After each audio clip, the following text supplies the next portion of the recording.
చిన్నారెడ్డిని suspend చేయాల్సిందే అని చాలా గట్టిగా అంటున్నారు మేఘారెడ్డి. దానికి సంబంధించిన అప్డేట్ చూద్దాం. చిన్నారెడ్డి సమాధానంతో సంతృప్తిగా లేము అంటున్నారు ఎమ్మెల్యే మేఘారెడ్డి.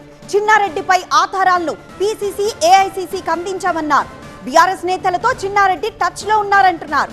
ఫోన్లు సీసీ కెమెరాలు పరిశీలిస్తే నిజాలు తెలుస్తా అంటున్నారు. ఇదే విషయం టీవీ9 తో చెప్పారు ఎమ్మెల్యే మేఘారెడ్డి. కాంగ్రెస్ గాంధీ భవన్, ఢిల్లీలో ఉన్న ఇందిరాభవన్, దేవాలయాలు లాంటివి అక్కడ ఉన్న పెద్దలు దేవుళ్ళ లాంటి వాళ్ళు నేనేమనలే అన్నాడు.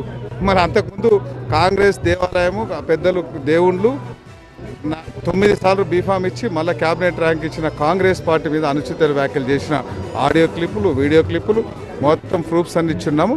100% ఆయన చాలా అబద్ధము లెటర్ ఇచ్చున్నాడు. ఆయన మీద యాక్షన్ తీసుకోవాల్సిందే.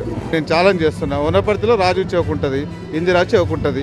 ఒక పక్క కాంగ్రెస్ వాళ్ళందరినీ పిలుస్తాం, మీరే టీవీ9 చర్చ పెట్టండి. ఒక పక్క ఆయన అసలు కాంగ్రెస్ వాళ్ళు ఆయన తీసుకొని రమ్మనండి, ఇంకా అక్కడే వెళ్ళిపోతుంది. ఇంకా బీఆర్ఎస్ వాళ్ళు వనపర్తిలో అయితే రారు కదా, హైదరాబాద్ గాంధీ భవన్ అంటే వస్తారు, ఇంకా వేరే దగ్గరికి అంటే వస్తారు. సో ఇక్కడ రారు కదా. ఒరిజినల్ కాంగ్రెస్ ఏది, డూప్లికేట్ కాంగ్రెస్ అయితే వెళ్ళిపోతుంది 100%.